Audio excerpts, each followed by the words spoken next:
30대 때는 저축만 했으면 좋겠어요. 30대 때 저축만 그렇게 그 월급의 절반 정도 계속 해왔으면 10,000원, 100,000원, 100,000원 여기에 하는 게 아니라 1,000,000원, 10억 이렇게까지. 그래서 저축과 투자를 이 시간을 줄이겠다고 한꺼번에 하려고 하지 마세요.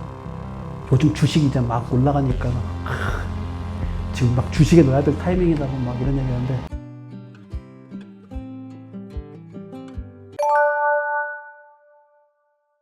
월급쟁이 생활을 놓고 보면 30대 때는 저축만 했으면 좋겠어요. 투자는 40대 때부터 시작했으면 좋겠어요. 왜냐면 그때 투자하기가 가장 적합한 최적의 순간이 와요. 30대 때 저축만 그렇게 그 월급의 절반 정도 계속 해왔으면 한 30부터 40까지 해서 그 10년 동안에 여러분들 월급 대부분 다 평균적으로 보면 한 4,000만 원, 5,000만 원 된다 그러면 한 2억 5천, 3억 정도는 충분히 다 종잣돈을 마련할 수 있을 거예요. 그 2억 5천, 3억에다가 신용도까지 포함된다 그러면 40대부터 투자하기 적기가 옵니다. 그 정도 금액이면, 그러니까 100만 원, 200만 원, 1,000만 원, 2,000만 원하고 투자하는 거하고 내가 감당하는 그 범위에 2억, 3억 가지고 투자하는 거하고는 달라요. 자본주의 사회에서 돈의 크기가, 그러니까 100만 원하고 1,000만 원이면 10배 차이잖아요. 그 다음에 1,000만 원하고 1억 하면 10배 차이고, 1억하고 10억 하면 10배 차이잖아요. 근데 그 돈에 가지고 있는 힘, 투자의 힘이 10배, 10배, 10배, 10배 올라갈까요? 아니에요. 여기서 더 나가서 10억이 아니라 100억이잖아요. 더 나가서 1,000억이다. 1,000억이면 거의 신적인 힘을 가져요. 지금 대한민국에서 1,000억 정도만 가지고 있다면 투자 성공률 거의 100% 나면서 할 수 있어요. 다 할 수 있어요. 이게 돈의 힘이에요. 그래서 월급쟁이 할 때는 쉽게 말하면 10만 원, 10,000원, 10만 원, 100만 원 여기에 하는 게 아니라 1,000만 원, 10억 이렇게까지 쭉쭉쭉 끌어올리려고 해서 돈의 힘을 갖다가 기하급수로 키우는 쪽으로 여러분들이 가야 됩니다. 그래야만이 그 효과가 크게 나타나요. 그래서 저축과 투자를 이 시간을 줄이겠다고 한꺼번에 하려고 하지 마세요. 저축할 때 저축만 하세요. 투자의 타이밍이 나는 건 자기가 만드는 거지 세상이 만들어주는 게 아니에요. 요즘 주식이 이제 막 올라가니까 지금 막 주식에 넣어야 될 타이밍이라고 막 이런 얘기 하는데, 아니에요. 자기가 저축해야 될 시간이면 저축하세요. 이 기회는 또 와요.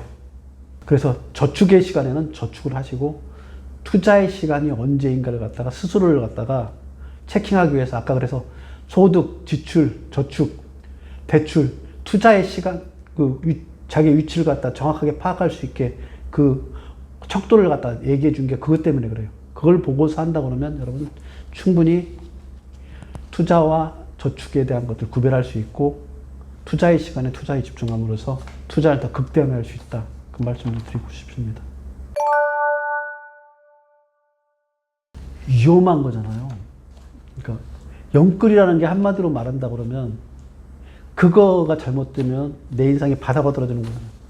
아니 잘 살자고, 조금 잘 살자고 내 인생을 갖다, 그러니까 어리석은 것들을 가끔 다 보면서 이런 거예요. 내가 조금 더 잘 살고, 그러니까 맛있는 걸 먹고 내가 하고 싶은 일을 하기 위해서 돈을 버는 거 아니에요. 그렇게 해서 자산에 투자하는 거잖아요. 근데 영끌해가지고 내가 죽어버릴 수 있어. 그럼 왜 해요? 이게 진짜 어리석은 거예요. 그러니까 모든 게 다 제로가 될 수 있는 것들은 투자하는 게 아니에요. 인생이 내가 만약에 사라지는 순간에 모든 게 다 사라지는데 그게 뭔 의미가 있어요? 내가 살아있어야지, 내가 제대로 가고 있어야지, 내가 그 영끌해가지고 그까지 갔을 때 그걸 누릴 수가 있죠.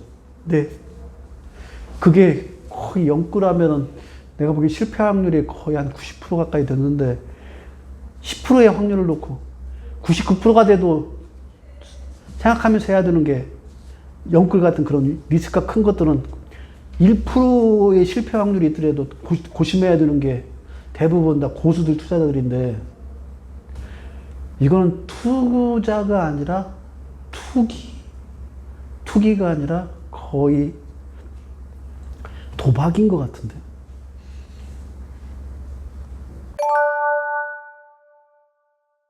워렌 버핏이 한 얘기가 이런 얘기가 있습니다.